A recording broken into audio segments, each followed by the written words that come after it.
to the chagrin of many. We were lucky. Am I following in here? Yeah, right here, man. So what brings you back to the show? Got a new record coming out. Record's out. We're on tour right now. And also I'm doing a reality show with my chick. And I know it's the Scott Baio show. Scott Baio's 45 and single. We're taking over the franchise. So after 15 years being with my chick, I got to decide whether I'm going to shit or get off the pot, whether I'm going to marry her or not. And I have a problem with commitment, you know what I'm saying? Yeah. So we'll see what happens. So just here to rap and catch up with Howard. I haven't been serious yet. It's so exciting. I'm nervous. I'm scared. It's the only guy because he's my fucking hero. You know what I'm saying? I mean, it's on repeat all day long in my house and all the speakers, and all through my room. So just to be here in the good halls and breathing the same air of Howard Stern and the crew, I'm honored, man. I'm humbled. All right, man. It's a big day for you. It's a big day. It is. Anytime to be in the Stern Show is a big day, man. All right, hang tight. We'll see you in a little bit. God bless. All right, Gary, bring in Mark. Spread your love and fly. Come on, man. What's up, everybody? Don't be uptight. I'm so not uptight. I'm so stoked to be here. Why do you always put down your own music? You always say, oh, it took Because, a Howard, I'm the luckiest guy ever. I came in the back door in this business. I can't sing. I can't host. I hate when you say but that. Howard, but have you ever heard what do me you mean? sing? Yeah, I've seen you on stage. Well, You're a good singer. I can pull it off. I've got like a tone that people react to. But thank God for Pro Tools and technology. It's kept me in the game. I've seen you do it live. Unless you're lip syncing. I don't think you were. You were singing live. I wish I could lip sync. I'm so jealous of Britney and those guys. I'd love to go out there and shake my disgusting ass and just get some money. You know what I mean? You have this whole What's up, Artie? You have this whole self-effacing thing, which I think is charming, but in a way, it's a little. But Howard, like you just, these songs I wrote with a bunch of people, and like divine intervention kind of happened to make it happen, and I'm not the But best it's almost singer. like you're saying to your fans, why bother come to see me? No, I'm I think not it's that the good. opposite, Howard. It's like, look, if I can do it, it's truly, it's not like, you're looking at Bono going, if I can do it, you can do it. No, we can't all be Bono. If I can get on stage and make it happen, then so can you. There's a way to figure it out. Bono is a better singer than you, you're saying. It's close, Howard. It's really Bono. I wouldn't even be in the same room with the guy, But no one's had more fun than me, Howard. And listen, we've been able to craft a few songs. I'm very proud of that. You were just listening to Flying every morning, and those aren't easy to write. No. If they were, we'd all do it, and we can't all write Psychedelic B. No, when you write a hit song, it's a big deal. It's amazing. And you still hear these songs on the radio, and it's a lot of fun, and it's why we're. Hey, Robin. It's why. Speaking of Psychedelic B, Mark put it out on some album. The song I wrote in 6th grade that he recorded. That's right. I got a check for $6,000 the other day. Really? Yeah. Did you really? I did for my music. I can't believe it. It's long overdue, Howard. Yeah. I remember when we were. That was my in lawyer came here. He goes, "You can hear $6,000." I go, "What? For what?" Residuals. He goes, Did you write a song? He goes, "For your songwriting." I go, "I wrote a song." He goes, "That crap you wrote in 6th grade that Mark McGrath made into a song." You did it, the lyrics and the music. Yeah. So right? why, if your parents said to you, "Look, don't become a singer. No. You have to go to college."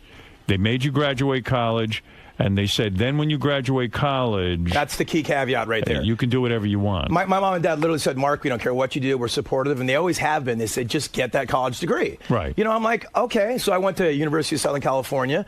I majored in communications. I looked around the room, and I saw Rodney Peete, Willie McGinnis. I'm like, this is the major for me. I'll be doing this one. And so I got that degree on a Saturday. And next Sunday, I was in my mom's garage with the band I'm currently in now with the same dudes. And I go, you guys said if I got that degree, and they held their word and they've been very supportive. So they sort of had to deal with me. Were you scared in the beginning after you graduated college and now you were banking on this band to make it? Were you really scared? Seeing how you think you can't sing and all this, were you scared you weren't going to make it?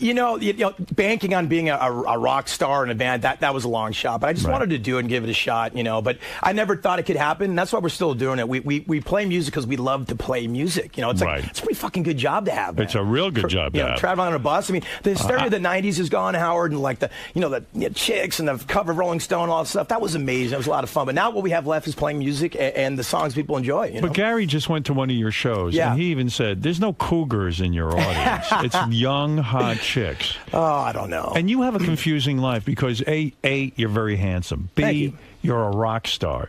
C, you've been engaged to the same woman for 15 years, on and off, kind of. On and off? What do you do, take the ring off? Well, because he bangs hot chicks. I mean, he does. Well, Howard, engaged is, we've never been engaged. What we've had a long-term... Karen.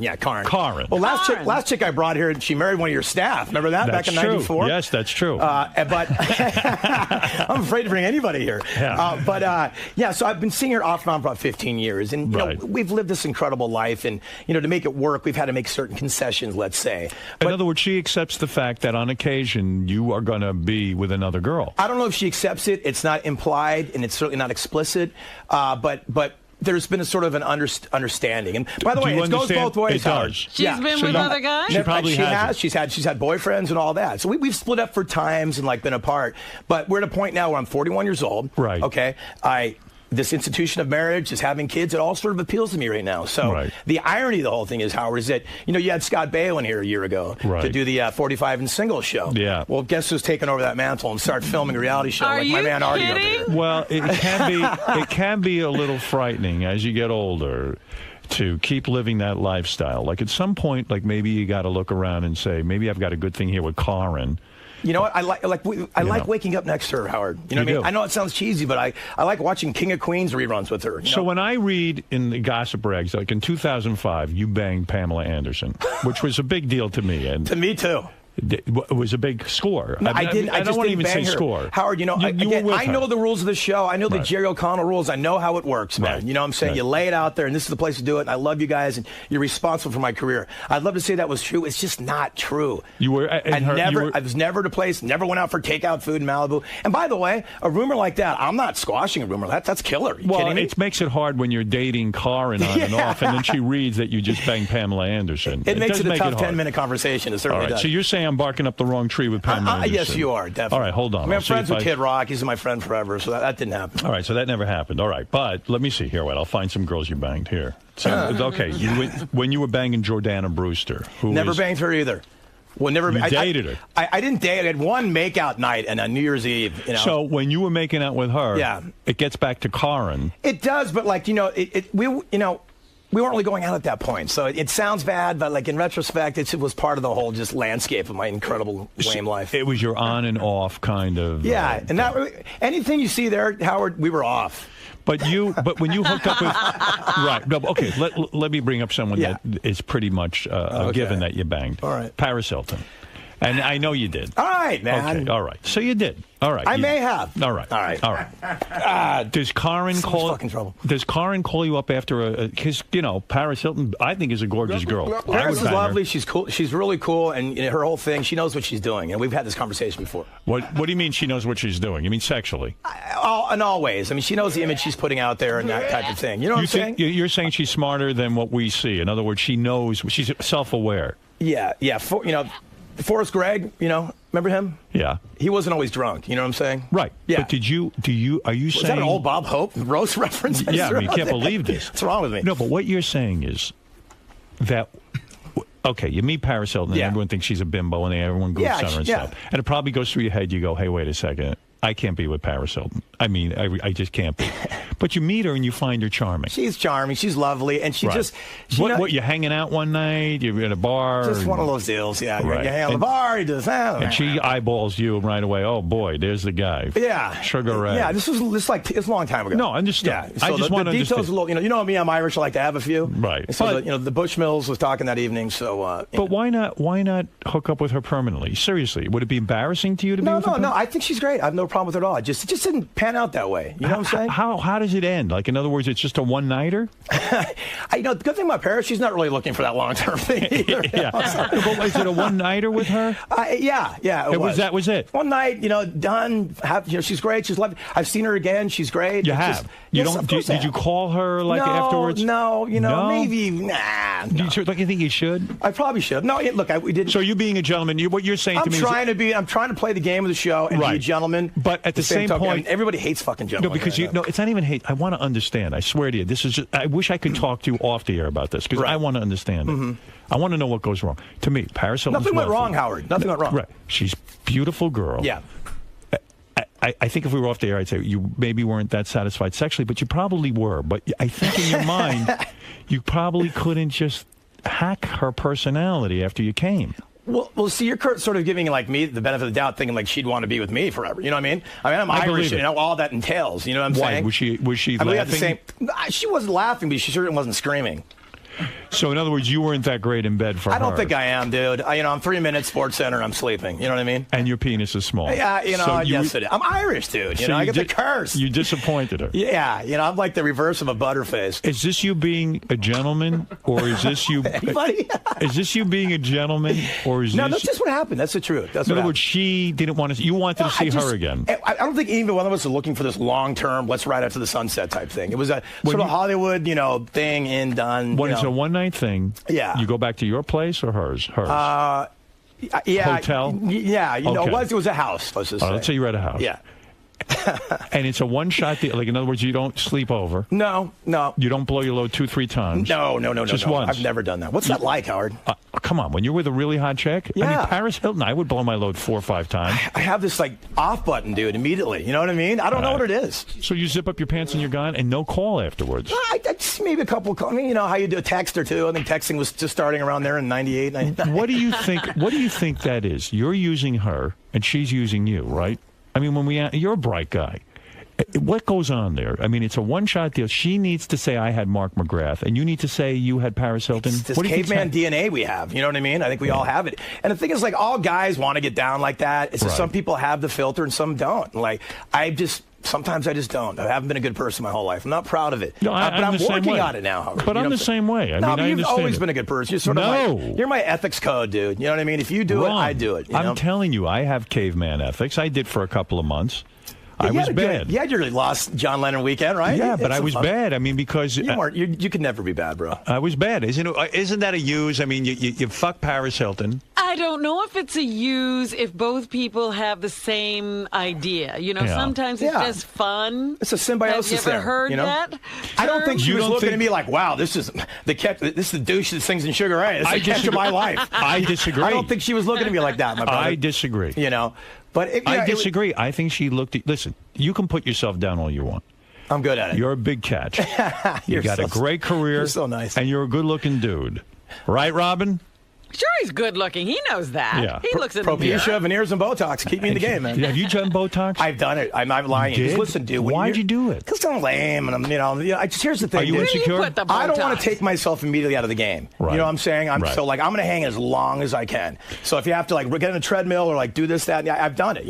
I don't do it regularly. I've done it. It's not the greatest thing in the world. I don't think I'd make a practice of it. I checked it out. See what these Mark Steinis guys, what they're up to. I was hanging in that Pat O'Brien game for a sec. When you became the host of... By the way, I already said the funniest thing I've ever heard in my life, the Pat O'Brien tape thing. Yeah. And they were talking about, hey, you want to bang Betsy and watch the dog, look at the dog watch and all that. Artie goes, let's join Al Qaeda and all that. That was the funniest fucking thing I've ever heard. I wanted to say that. I think about that sometimes laughing, and that makes me Those weird. tapes are the great. Do you know him? That guy? I know Pat, and Pat's great. I mean, Pat. I mean, he's cool, and I remember you guys are interviewing. He wants us to go away. That was so salacious and juicy. It was hard to go away, but he's very cool and kind of mentored me a little bit when I came to Extra.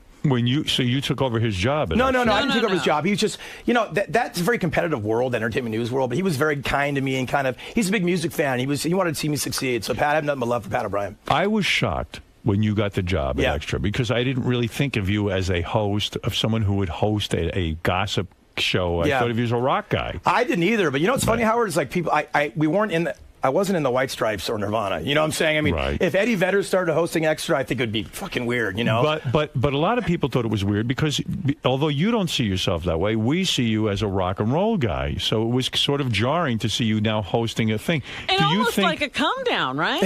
From rock star to news reporter. And by the way, let's just say this, you guys. I didn't leave at the peak of the Sugar Ray stardom.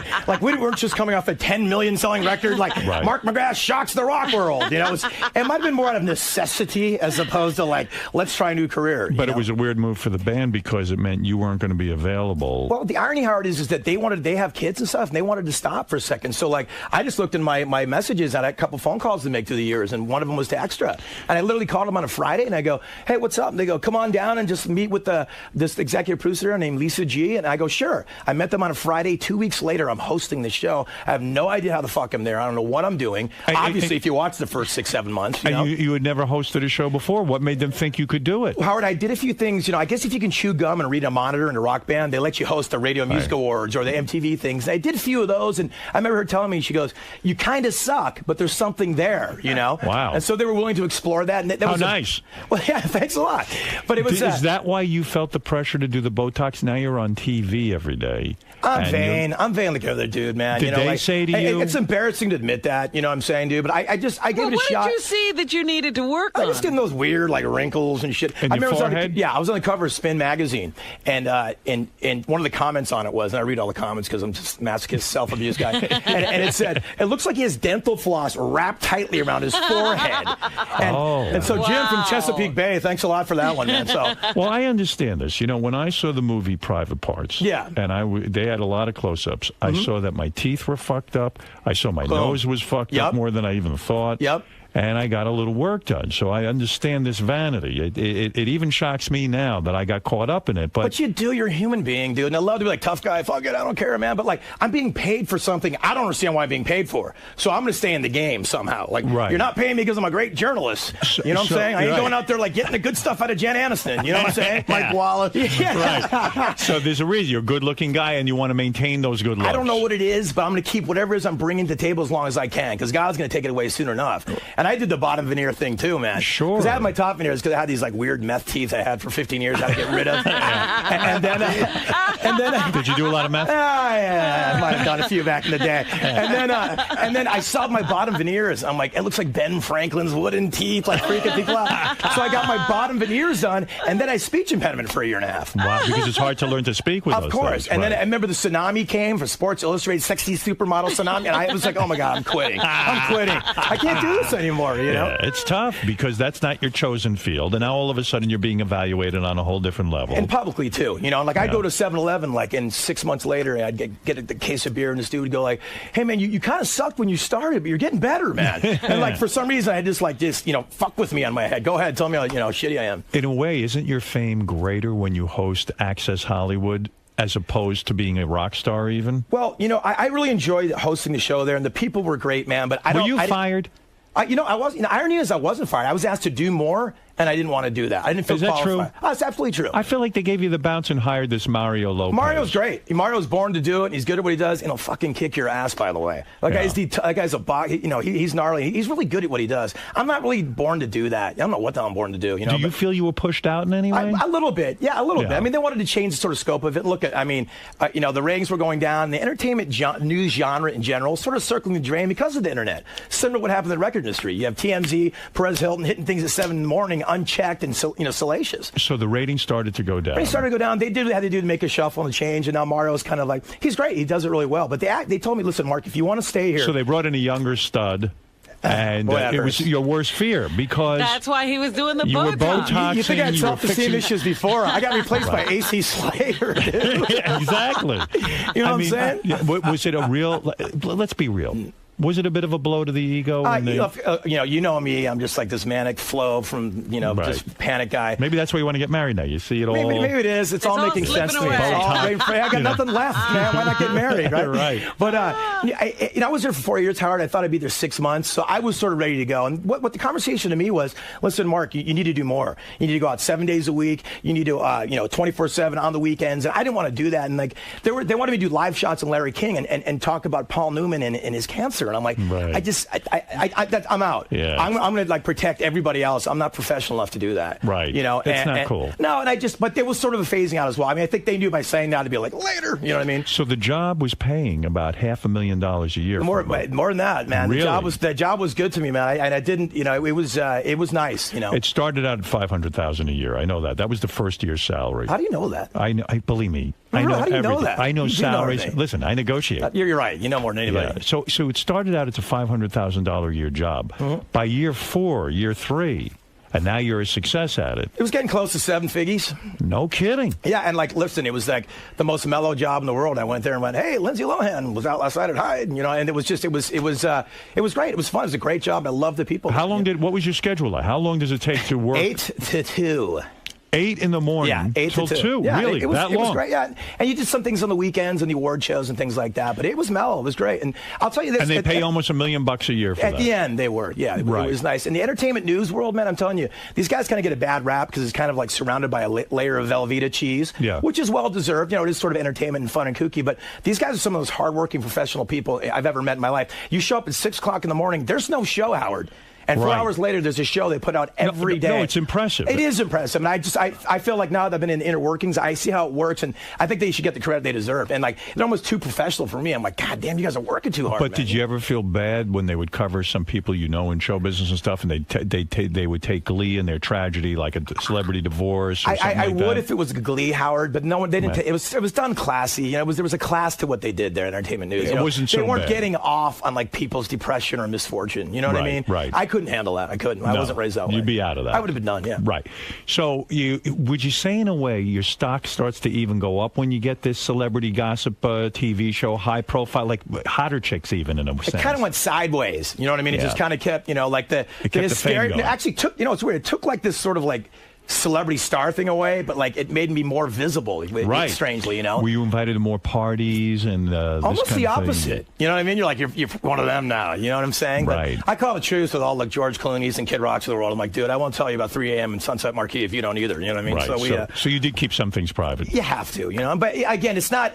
Extra is not such a salacious, you know, program where they want to hear about stuff like that. So it was cool. And the thing that really got to me, Howard, though, is I'll be sitting there in the red carpet and Colin Farrell will be walking down or Al Pacino will be walking down, right? Right. And you answer the standard questions, but then, you know, you have an agenda you got to hit. And when you see Al Pacino walking down the red carpet and you have to ask him a question about what he thinks about Britney Spears and the latest Kevin, Right. You it feel makes like a douchebag. It makes your insides Right. wrap around your insides. Yeah. You know? And you were the guy who would be on the red carpet before as the celebrity walking down, and now all of a sudden they're asking you to work the red carpet, and it's weird, right? That I never had a problem with because, Howard, I've never really thought of myself like that, but it was Right. just it would not bother me, but just like getting information on people they didn't want to talk about. That was rough, you know. Yeah. Asking Colin Farrell about his beauty tips. He's like, dude, we just had a beer the other day. What are you talking about? You know So what I'm you're not banging any other chicks now? No, I'm really trying to get this thing together. I really, and I never thought I'd do it on VH1. And the irony of this thing, this is real life happening to me. And like Jason Hervey and Scott Baio, you know, came to me with the idea. I go, listen, we have this franchise. Scott Baio is 41 and single, and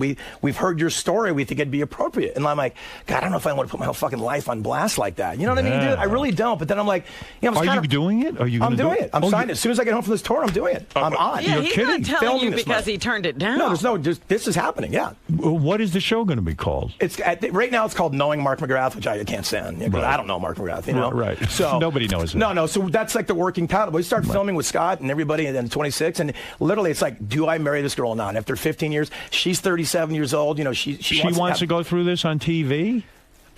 You know. Listen, dude. Scorsese, Bruckheimer, McCartney, they're not returning my calls. You know what I'm saying? So I'm kind of just seeing what the hell hell's out there for me.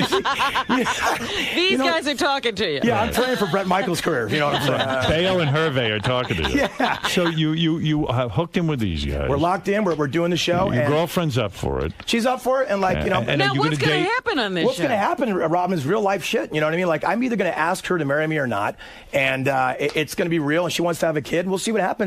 I never Are you thought going I'd to be date a other VH1 women? guy. Are you going to date other women during the show? There's gonna, you know, we're going to be on. Some of it's going to be on the road. So Temptation and girls that I may or may have seen before in Chicago or Detroit might be there, Right. And might just sort of, you know, just guide me along my path. When is the last time you banged a gal? A gal, yeah. Wow. It's probably about 4 years ago. 4 years ago? No, yeah. Oh. It's been a while. It was probably Paris I've settled Hilton. down. No, it wasn't Paris Hilton, but I've settled down a lot. And this is why I'm kind of doing the show now. Is she good in bed, Paris Yeah. Hilton? She is. I'm not going to lie. I mean, I'd love to say no, but yes. Why wouldn't she you go knows back what there? her feminine wiles are all intact. She knows what the hell she's doing. And You know she's what I'm saying? sexy. Have you seen her? Yeah. There's nothing wrong with her, dude. I would bang her. Yeah, I know you would. And I would give it to her about as good as you did. And then she wouldn't return your calls either, man. You use a condom or you went in bareback? Condom. What? What do you mean, what? Oh, are you telling the truth? Why would I lie about that, Howard? That's a lie. That's not a lie. I can bro. look at you Why? and know you're Why lying. do you say? Because my forehead's not moving? Your forehead is completely wrinkle-free right now. That's how I know. No, of course, man. Safe sex, my brother. Yeah. Wow. All right. Okay, good. All right. Now, listen.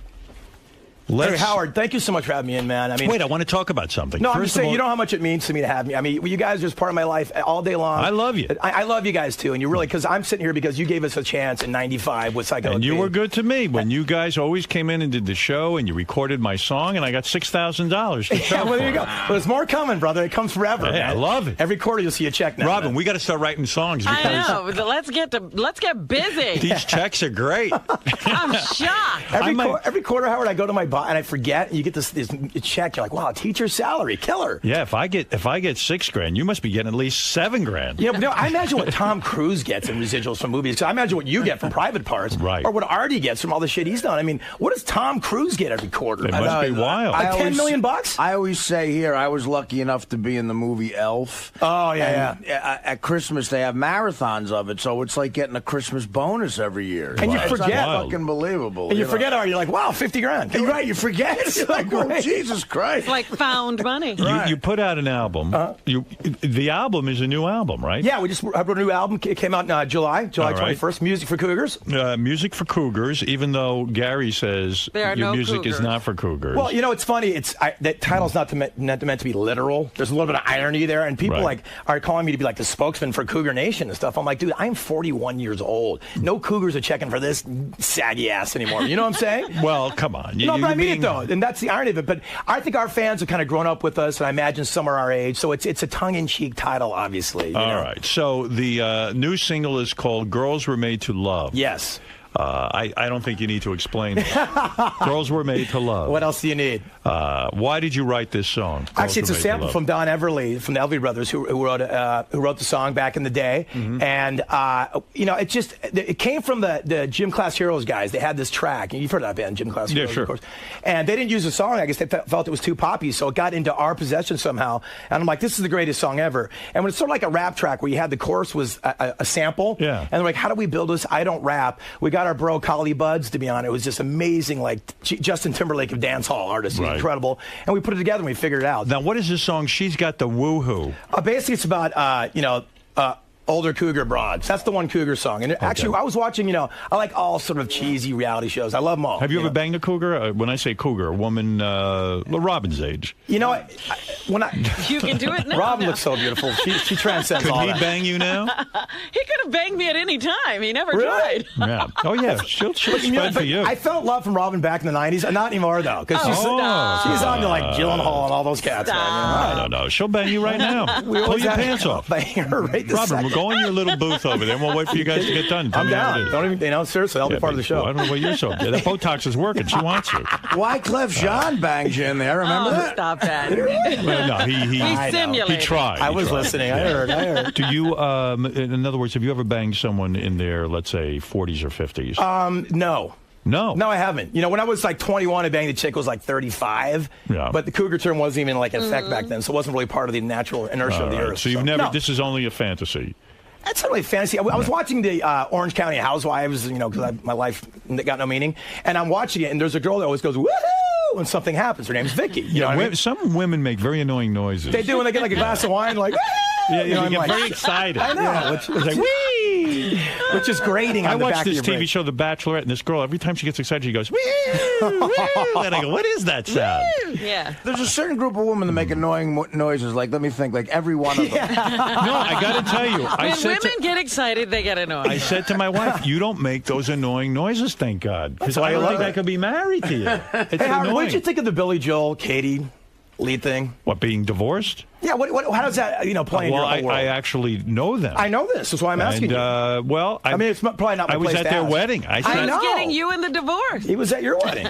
That's a funny thing because we've had Katie over the house a couple of times since the divorce, and I've spoken with Billy on the phone, and he called the other day, and I think he was checking in to see if we were still friends. And so bizarre. Yeah. That's right. And I know both of them, and I think they're great. I guess, in the beginning, they really were kind of doing a lot of stuff together. Billy went off on tour. She was doing her own thing. Yeah. She was not cheating on him. I know that for a fact. You would. She was not know. cheating on him.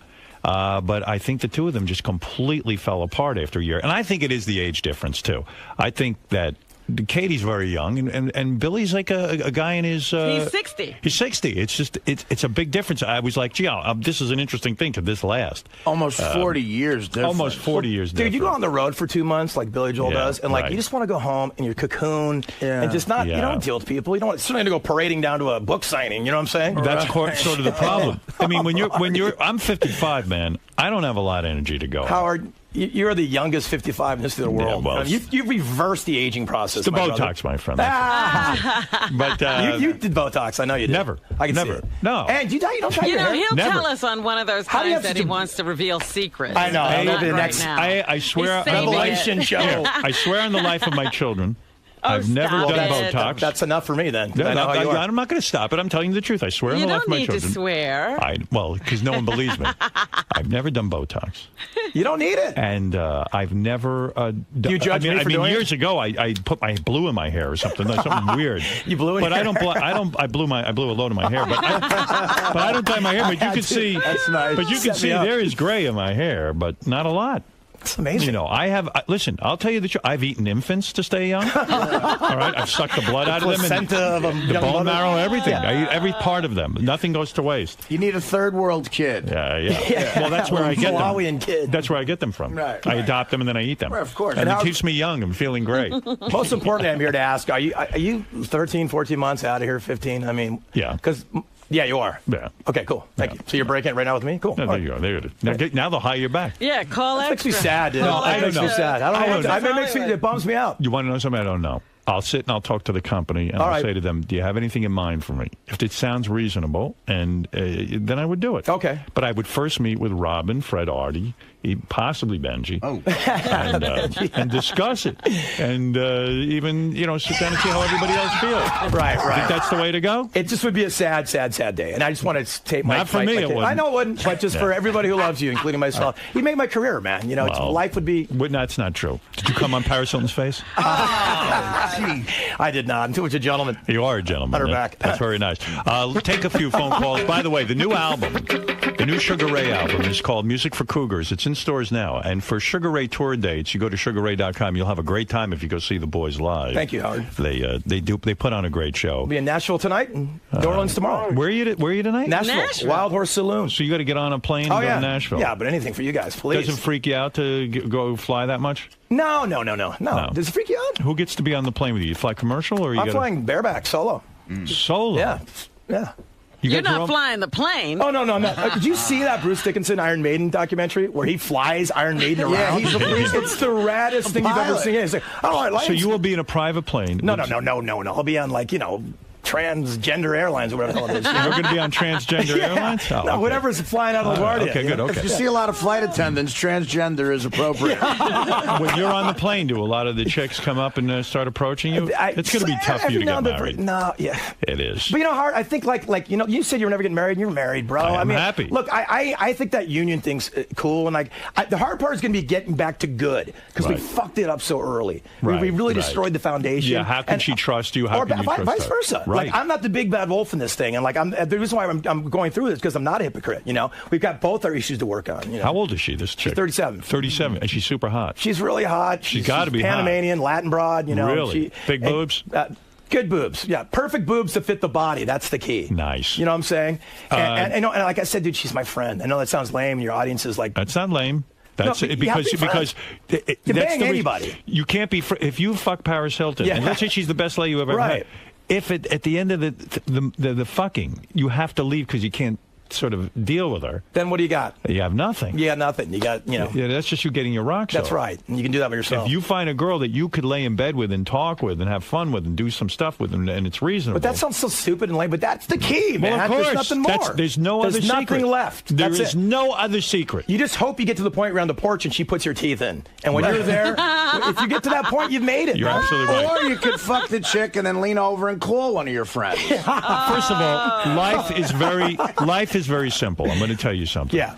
Life is very simple, and people No, wait don't a minute. understand Don't you this. start, because you used to say life was simple and that it was another set of rules. All right, I'm giving and you a new set. broke every one of them. Robin, you're ruining my rap. New set? These She are the holds you new to that, rules. Howard. These Here's are the a new new rule. rules. She holds I you have to that figured it forever. out. I figured it out. Okay. as much as we have been raised to think that we're that horny, you could just jerk off and be done with it. The fact of the matter is, when you have sex with a woman and then you want to be with her after the sex, yes, that's the secret. But what about the divide and conquer caveman thing? Like the variety thing? Well, you have to do that in order to find the one that you can't believe you actually want to stay there. But that's why the self-satisfactoriness doesn't have... You need to conquer other thing. Me and my left hand, I'm bored of both these guys. How many women have you conquered? 1 million? No, not 1 million. Close. No. Come on. No. What are we talking about? How many chicks have you banged, Howard, would you say? In my life? Yeah, in your life. I'm going to say... I'm not. I'd have to sit down with pencil and paper. No, and you have an idea. What, do you need an abacus? I'm going to say an abacus, yes. Is that a Genesis song? Yeah. I wonder if there were anybody manufacturing abacuses anymore. With all the computers and everything. Somebody's in the abacus business. Now, your number's skewed because you were married and faithful for 20 years. Yeah, but there's still a number, Artie. No, I know. I think it might be 50. Yeah, that's pretty big for being married for 20 years. Well, you had maybe on there in a year and a half. Wait a minute. You had about 10 before you got a divorce. You banged 40 women in 6 months? Yeah, you did. Damn, Will Chamberlain. I'm going to say then I've gotten... Then I'm wrong. Because, again, I'm trying to ballpark this. Right. Maybe I've been with... 35? 35. Yeah. 35. That's a lot of broads, though, for being married. It ain't Will Chamberlain numbers, but I'm proud of that. Listen, Will Chamberlain didn't have Wilt Chamberlain numbers. Exactly. Come on. You know what? We were doing the math on Wilt Chamberlain the other day, and that would have been like 3 women a day. 3 women a day for like 20 years straight. He had to have the flu every once in a while. He had to have a day off. He's certainly Jeff given the the flu. Drunk is on the air. For Jeff the great Drunk. Mark McGrath, the star of Sugar Ray and the new album Music for Cougars. Jeff, go ahead, say hello and ask your question. What's up, Mark? What's up, Jeff? How you doing, bro? Good, how are you? I'm excellent, man. I wanted to ask you about Paris Hilton. Oh, God. Did she give a good blowjob or what? Not going to lie. She was looks good. like- Not going to lie, man. I saw her videotape. Knows what she's doing. Yeah, have you seen the video, man? Yeah. That was about the same era, too, when I got it. I would have... I mean, it sounds like a kind of a sexy night. You meet her somewhere. She brings out that man in you. Yeah. She's got a little feminine girl talk. I think her body's rocking. Her body's unbelievable. He's right. I met her backstage at Letterman once, and I think I told you that she oozes sexuality. Yeah. She's like he says, feminine, and she smells rich and good. Like she's bathed in oils. Yes. I would She's love never to. used zest in her guys. She's got 59 doctors for her vagina. You know what I mean? But you want to know something? You make a good point in a way. It's like, a lot of guys will sit here because they don't have the opportunity to be with her. But when the truth be told, any guy would want to bang her. Absolutely. She's super hot. Absolutely. What do you think the fascination is? You know but what I'm saying? going in, you're not going to be with her more than one time because... See, Howard, you're romantic, which is so sweet about you. Like, I wouldn't even think about, where's this going to go, Paris? No. I don't want to give you the wrong impression. Fucking pancakes. Get the fuck out of here. No. I don't want to give you the wrong impression. Sometimes I would just be like, I don't care where it goes. I have to have Sure. Right. And that was kind of the vibe that evening. And like you said, Artie, I mean, she smells good. She looks good. She had a little voice, and it's just a rap, dude. What was she wearing when you met her that night? Do you remember? The short skirt thing with the deli section hanging out. You know what I'm saying? Yeah, right. No girls wear panties anymore. She was okay with it. You know, she had no panties. Zero. Under the skirt was no panties. What are you going to do, Howard? I'm not in the panty rule. You know what I'm saying? I do what you got to do. This was at a party. Breathing freely. Whose house are you at? That I don't remember. You don't remember? No. And she's there. How do you do remember? I do remember. You do. Well, bro, Whose house were you at? Let one slide. No, I really don't remember. I'm kidding. You were at a celebrity party. No, I was not. It was probably somebody cool. No, it was not. It was not. It was not. No, it you was were not. at a I'd love party. to tell you it was not. Now, I was doing that to see if you'd keep me on a little longer. Does she lock eyes with you immediately?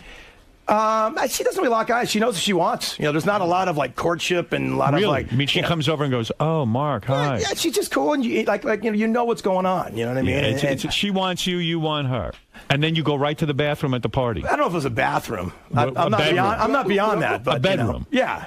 And when do you come to find out that there's no panties underneath the skirt? Early. Pre-bathroom. I mean, pre-bedroom. Pre-bedroom. First. What, did she just show you that? But how do you know that? Let you know? Because she was sitting in a chair? Yeah, just you could see what she had on. You check. I'm looking at the property and the goods. But you probably think there's a thong under there, right? No, you could tell, dude, because she had this really tight skirt shit. See-through? Like a white, she was really bringing it back then.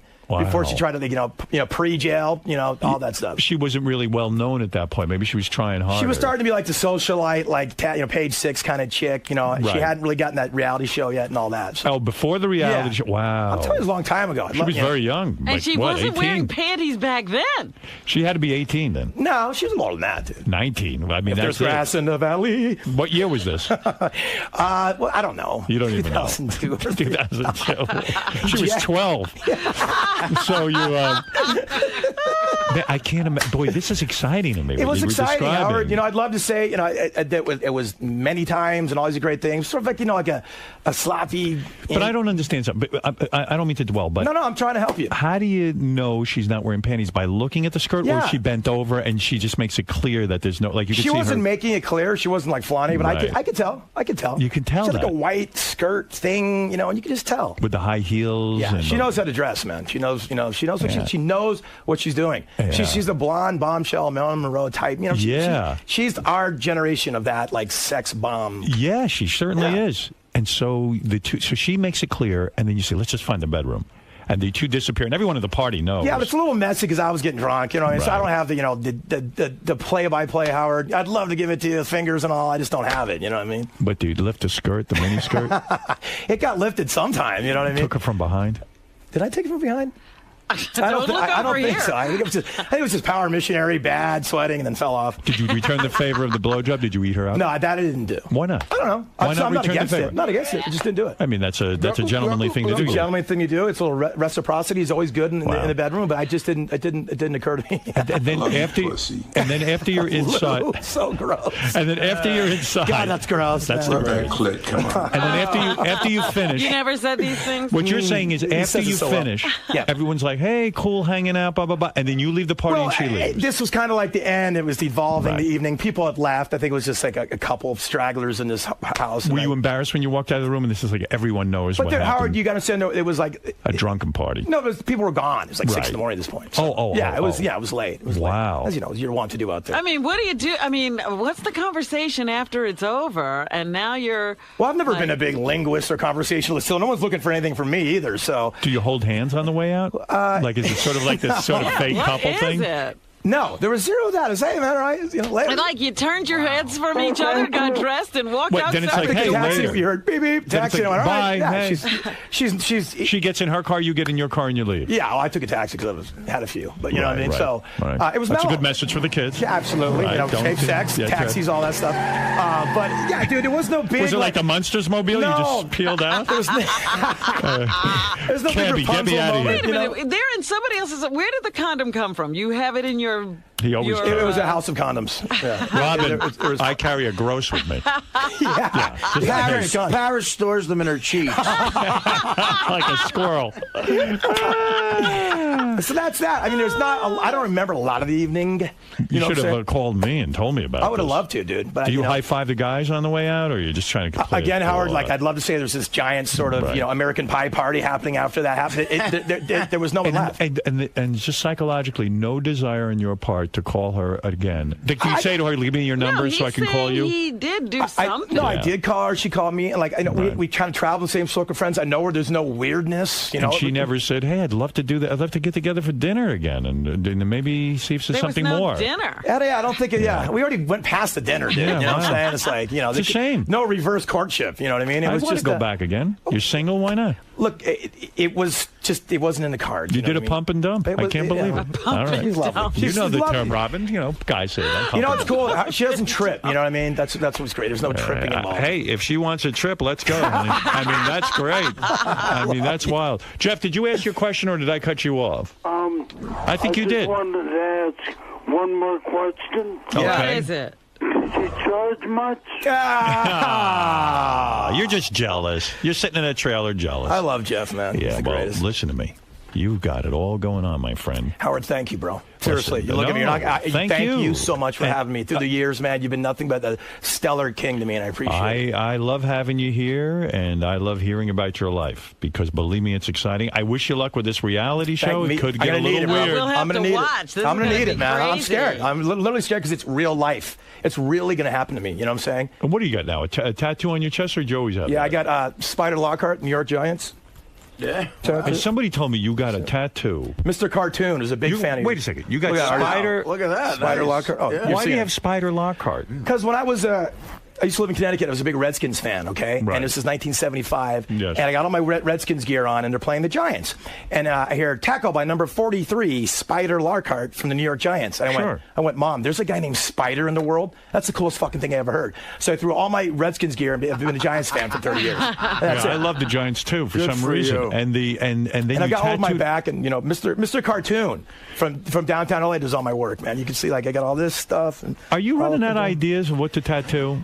As long as there's a bar next to a tattoo parlor, no. You know what I'm saying? You love getting tattooed. It's fun. What the hell, you know? But how many do you have now, Howard? 1, 2, 3, 4. Would you ever get? Are you done? No, I would get more. Okay. I would go get some more. He doesn't have anything the size of some of the things you have. Well, I'm at the point now where I just like, there's. Like I see things on TV like, Soupy Sales, and I liked him. I didn't get a Soupy Sales tattoo. Well, why not? Well, I'm dumb enough. I got a Rolex Mom, tattoo. there's somebody in the world named Soupy. You see No, that Rolex tattoo? that's the Rolex, The Rolex logo. Yeah, my friend bet me $100 20 years ago I wouldn't get Rolex tattooed on me. Yeah. I go, sure. And I go, guess how much the tattoo cost? $100. So I didn't even get $100. I got this tattoo, and I thought it'd be the only Rolex I ever owned. So That's crazy. You know I'm not that. smart, Howard. I've been telling you that for years. Isn't a tattoo supposed to mean something to you, or is it just you like the idea of having tattoos? I think they can. A lot of mine do mean something to me. But like I said, some I've picked out, like Jack Daniels has picked out a few. Jim Right. Beam has. So they're and you just go slap it on me. yeah. And then I just happen to love the artwork this guy does, and I love the light gray shade. Sort of the And what is that on your back? That's the back. That's Hollywood. That's the whole. Yeah, it's sort of like it's my guardian angel protecting me over the shallow depths of Hollywood. You know what I mean? You feel you're under attack? Someone's been looking after me. Why? Somebody. Why? I mean, I understand the Giants thing now, but why not put "I fuck Paris Hilton"? I mean, honestly, on a tattoo. Why not? Let it mean something. Really, Yeah, no. I mean, Why that's not? Why not? That's a cool. good one. Maybe right here in my Botox forehead. All right, listen to me. There's more to you than meets the eye. I love you, my brother. I love you too, and it's great to have Mark McGrath here. And by the way, thank you for my royalty check. And, You're welcome. There's more coming, man. I'm thinking of writing you another song. Please do. We're waiting. We haven't hit obviously, it since. was successful. Sugar Ray's new album, Music for Cougars, is in stores now, and for Sugar Ray tour dates, you know where to go. SugarRay.com. Thanks, Mark. Thanks, my brother. We'll be back right after these Thanks. words. Yeah.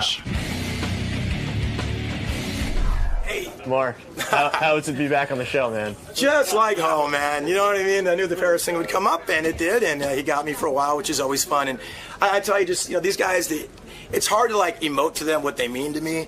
You know what I'm saying? Because I listen all day long and what they've done for me personally and my career. But it's just great to say thank you to them in there. It's I'm getting a little verklempt. You have no idea how much this show means to me and my band and the career. So just an honor to be here. Now, whenever you come back, you always click with Howard. You pick up where you left off. What's the connection? I don't know. That's a good question, man. I don't know. I mean, I'm such a huge fan of his ethic and who he is, his morality as a person. You know what I mean? I don't know what it is. He makes me smile. He brings out my inner light. And I'm a dark motherfucker, man. And there's a lot of sex talk today. Yeah, there was. I'm gonna have a lot of fucking complaints.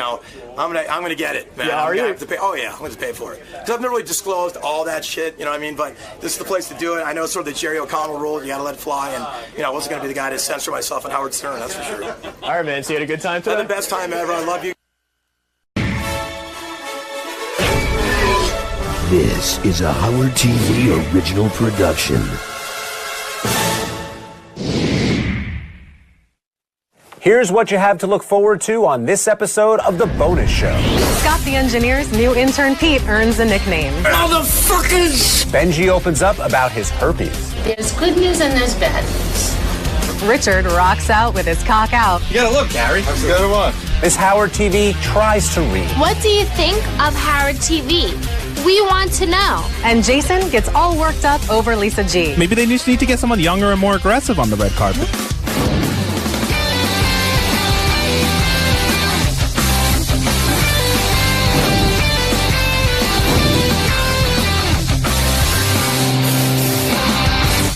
Hello, Stern fans, and welcome to The Bonus Show, a weekly update of all the great behind-the-scenes moments you can't see anywhere else. I'm John Hine. And I'm Rachel Fine. Hey, that rhymes. It totally rhymes. How good are we? That's awesome. Our first story tonight involves the new guy in the hallowed halls of the Stern studio, 34-year-old intern Pete McHeffy. Now, Pete was brought on to assist Scott the engineer and is already making a name for himself. It has been confirmed through an appearance on air with Howard that Pete suffers from Tourette's and has a problem with the ladies. Apparently, he is looking to go from afflicted to the one who afflicts. Watch this. After years of pranking, we've decided we're getting a little old. It's time to pass the torch down. We have found a protege, the funniest of the funniest prankers ever in the history of pranking. Prankster Pete! What's up, motherfuckers?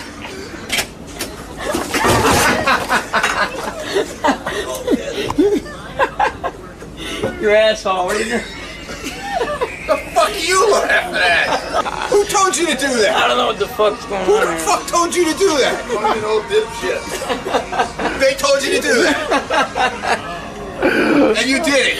You gotta fucking pick it up, man. Get Rouchy up. You might as well pack your bags now then, if you don't fucking pick it up. Kick his ass, Pete! He's getting Pete! I ain't fucking cleaning it up, I'll tell you that right now. Ronnie, what do you think of Pete's little prank? Dude, I was pissed. If I didn't piss, I would have pissed. If I didn't piss, I would have pissed in my pants. What the fuck's your problem, dude? You're on fucking fire today. Exactly. I mean, look at you. You can't stop. You know, I don't know. What's going on with you, man? And that, my friends, is how a prankster is born. Good for you, Pete. Yet another person on the staff to harass poor Ronnie. You know what? If you have Tourette's, this is the right place to be. And we can't have enough people harassing poor Ronnie. So true. And speaking of harassing poor Ronnie,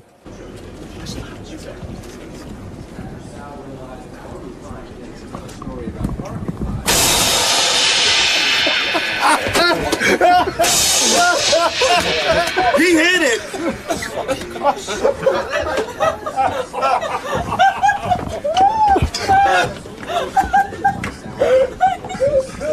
All right, man? Fuck out of here. Get the fuck out of here. I'm sick of you motherfuckers. Fucking sick. well, Rachel, unfortunately, our next story is no laughing matter. Rumor has it that longtime Stern staffer Benji is carrying the herpes disease. Benji wanted to set the record straight, so he invited our cameras to his doctor's office to reveal his herpes test results. Not only am I negative, from what I know, I'm one of the few men in America that are negative for both. Oh my goodness. Well, okay. Well, I mean, in a sense, isn't it like something like 80% of the adult population? Yeah, it's about 75 or so percent, over 70% of the adult population have, by the time you become an adult, you're positive. So over 70%. You can kiss a baby and give them HSV. That's why I don't kiss babies. Yeah, not kissing babies, probably a good practice across the board, Benj. Yeah. Rockers AC/DC visited the show this week, and longtime fans, Richard and Sal, attempted to pay tribute to the heavy metalers with a serenade, only to be shooed out of the studio by Howard. Here's what you missed. Gary, we're practicing for Name That Tune. Okay. We'll do a tribute. Ready? You ready? Guess Name That Tune. Just for AC/DC, ready? Right, Cock rock. You gotta look, Gary. You gotta watch. Ready? Go.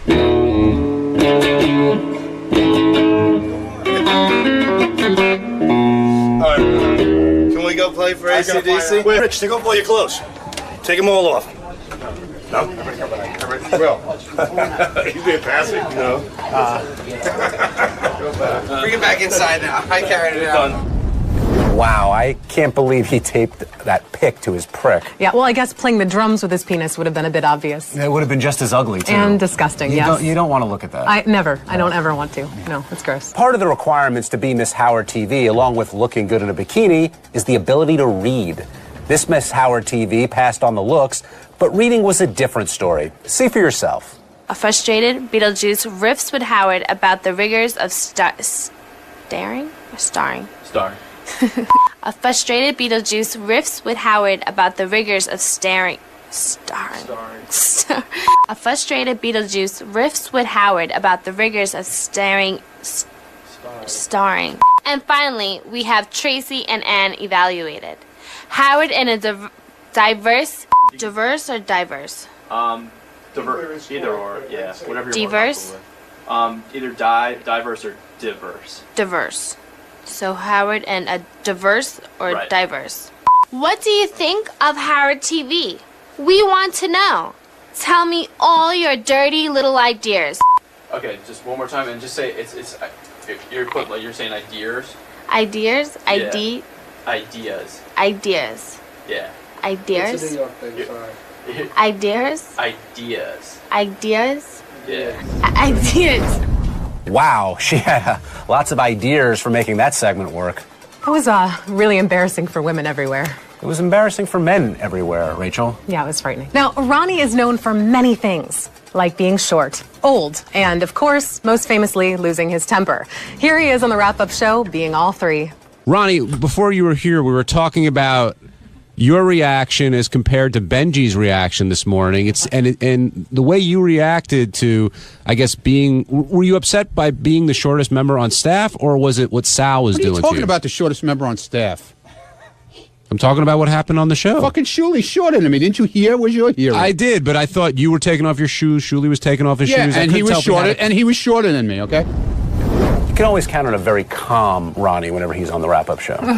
Continuing on the old theme, Jason had some sobering moments on the wrap-up show about Lisa G's lack of youth. Lisa, maybe the industry has just passed you by. Like, it sounds like you can't keep up with the new media. Maybe they just need to get someone younger and more aggressive on the red carpet. Where are you guys Well, coming it sounds from? like you're not so insulting. This isn't about me. It's about Howard and getting. It has nothing to do with Howard. Yes, it does. It's sounds his like news department. You are no longer aggressive enough to fight your way to the front of the red carpet. Jason, I'm serious. First of all, you wouldn't fit on the red carpet because you're so fat. You would take up 5 spaces.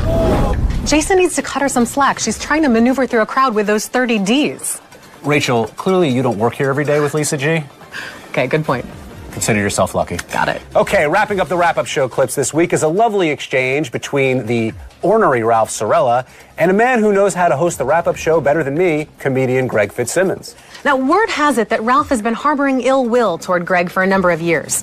In this clip, Fitzsimmons tries to get to the root of Ralph's hatred toward him. The last 3 or 4 times I've been on the show, you've called in and been really hostile to me, and I'm wondering if there's something underneath it.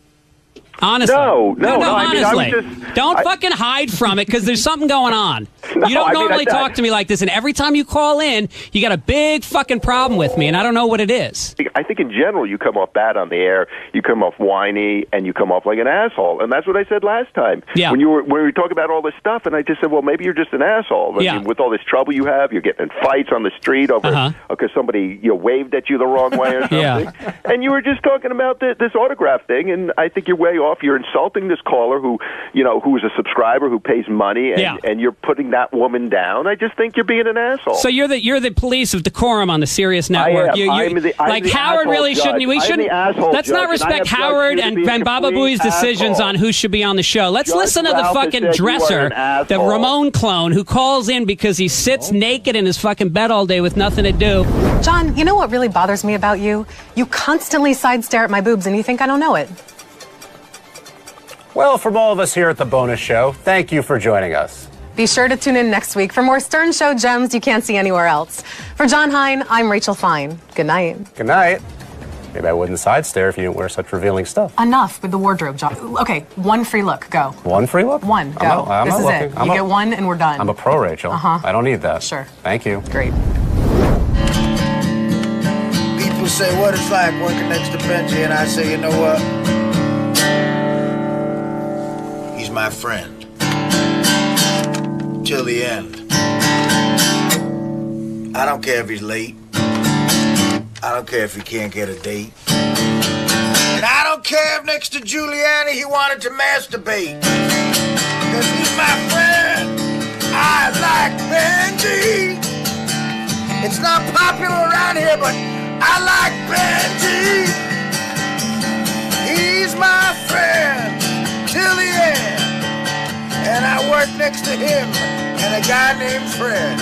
And people say, what's it like? And I say, I love it. Because Benji looks like a fat version of John Lovitz.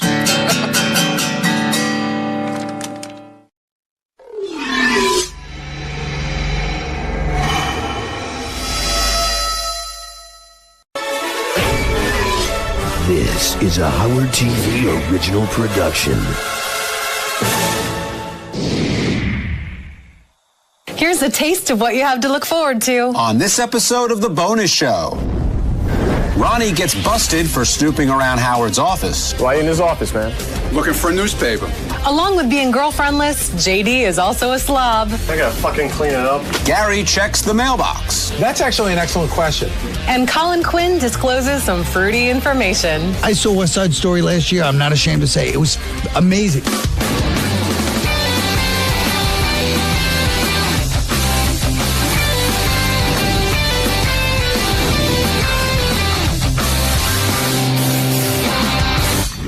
Hello, Stern fans, and welcome to The Bonus Show, a weekly update of all the great behind-the-scenes moments you can't see anywhere else. I'm John Hein. And I'm Rachel Fine. Now, some people aren't smooth with the ladies. Others have no social skills, and some are just messy slobs. No, I'm not talking about Johnny Hein. I'm talking about this guy. JD has got all kinds of fast food wrappers and stuff in the garbage pail. That's got to attract bugs, and now the ants are coming in because of JD, I think. That's my theory. This is what I had for dinner last night. It's an empty soda and McDonald's. But you know what? Maybe I'll just go. Should I just throw it out in the kitchen trash can? Yeah, like he was. You could open the door, asshole. So, JD. Yes. Does it typically smell in your room? Huh? Does it typically smell from all the fast food stuff? I don't think so. Garbage? No. Have you noticed any bugs in the area? Not like a lot, no. Does it look like a bug could live in here? I gotta fucking clean it up. Damn it. Way back when, before Seth MacFarlane was Seth MacFarlane, he was being pitched to be a guest on the show. That's right. And some of the staffers loved him so much that they would have done anything for Howard to have him on the show. Anything. The Howard Stern Show Creative Meeting. We've been pitched this guy a bunch of times, the guy that created Family Guy, Seth MacFarlane. Right. That religious group that went after you went after him like 2 weeks ago, and his statement was, suck my dick, back to them. That was his press release to them. I'll suck his cock. I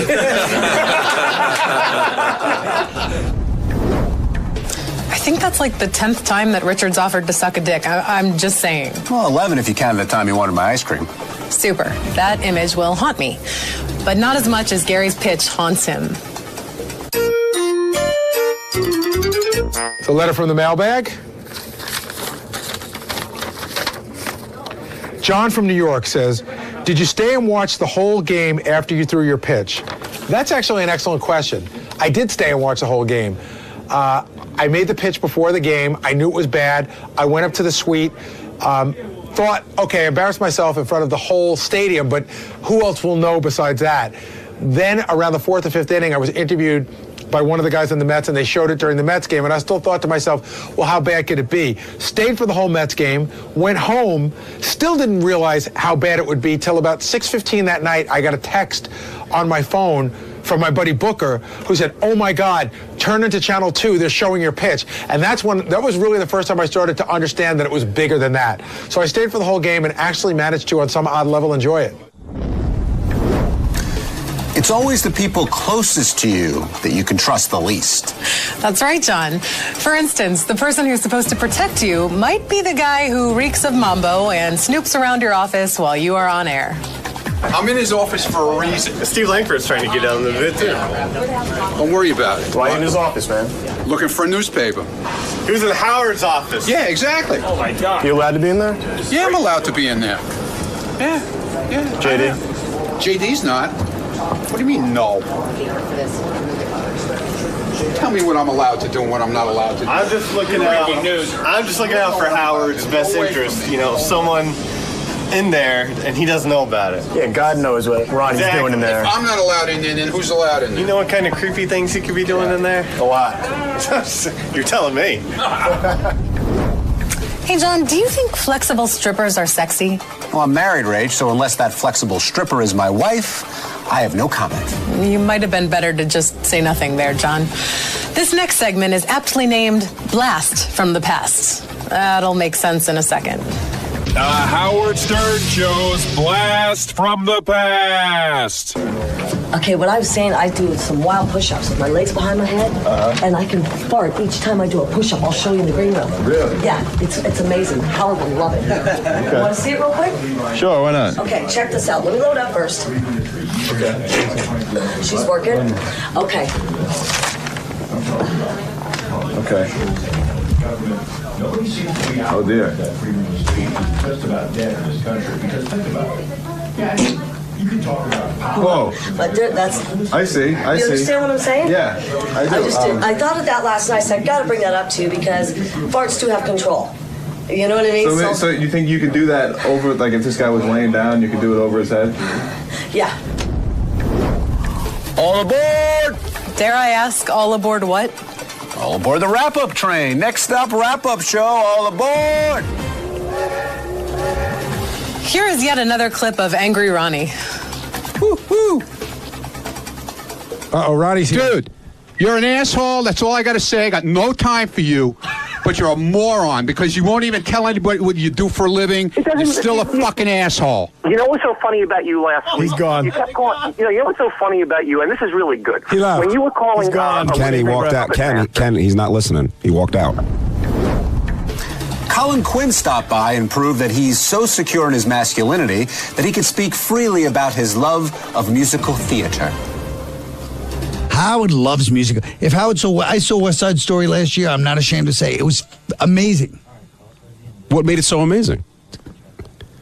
I'm not going to say it. If I was going to, the dancing. Can I tell you something about that movie, by the way? But I swear to God, you should see it. What do you mean? I mean, I got to see Promises at the matinee. No, the dancing's like amazing. Like these guys are like, they look like gangsters because they're all like ripped now. You know, like nowadays, in the old days, nobody worked out when the movie came out. But they're just like jumping up and like, you know, it's like throwing kicks. It's really cool. So you're admiring the guys' bodies as they dance? The gentlemen were really well defined. And wrapping up the wrap-up show is a cute professional wrestling memory from Richard Christie's youth. How big of a wrestling fan were you? Oh, in the 80s, I was a huge fan. I used to go see it in Pittsburgh, Kansas. They'd have WWF, and I even pissed off Virgil, Ted DiBiase's bodyguard when I was a little kid. How did you get under Virgil's skin? Well, I used to go down with all the little kids would line up where the wrestlers walk in so you could pat the wrestlers on the shoulder. And I used to never trim my fingernails when I was a little kid. Like, they were huge. Like you trim them now. I'm filthy. Well, now I get manicures and pedicures, but that's another story. But so I went down and I tried to pat Virgil on the shoulder, and I accidentally cut him with my fingernail. Oh. And he stops on his way to the ring, points in my face. He goes, "You little fucking piece of shit, I had to beat your ass." And I was so shocked, and I was frightened as hell. And then he just walked away, and then every little kid gathered around me and started patting me on the back. They were like, "That was the greatest thing ever. You pissed off Virgil." My takeaway from that is sheer befuddlement. Richard rarely showers, but he gets mani-pedis regularly. It's interesting. And my takeaway is the fact that there was a wrestler named Virgin. That's cool. His name is Virgil, John. Then that's not as cool, and I have no takeaway. Hopefully the viewers will have some takeaways from this episode. For John Hine, I'm Rachel Fine. See ya. Virgil isn't that tough of a name. It's like Francis. It's like a Greek god, like a Virgil. He's a tough guy. No. You know what? Say it to the wrestler's face. How about that? Virgil? He's calling you out, Virgil. No, I'm not. He called you out. I'm not. You've been called. Take on Bob Backlund, though. I don't know who that is. Superstar Ken Patera. Virgil? Chief Jay Strongbow? Can you deal with him, please? He's the only person alive that still eats Fig Newtons. Good line there, buddy. Now, if you just delivered like that on your date... Wow. That was a fight card. Damn. Fucking stud Mc... Well, whatever. Yes! Fuck you, Steve. I love you, Judy. Don't worry about the camera. All right, Chris, the order done.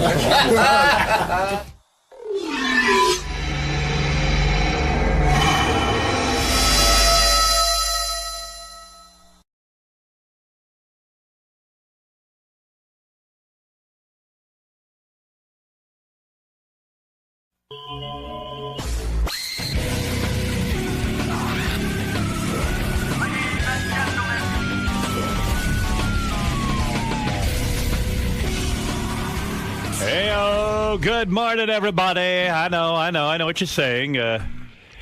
Is there anything exciting happening this morning in terms of an announcer? Well, listen to this. Listen to your announcer. I'm George Takei. See? And during this time of crisis, I'm reminded of the Japanese phrase gaman, which means to endure with fortitude and dignity. And to that I add hitonomi en, which means I proudly swallow.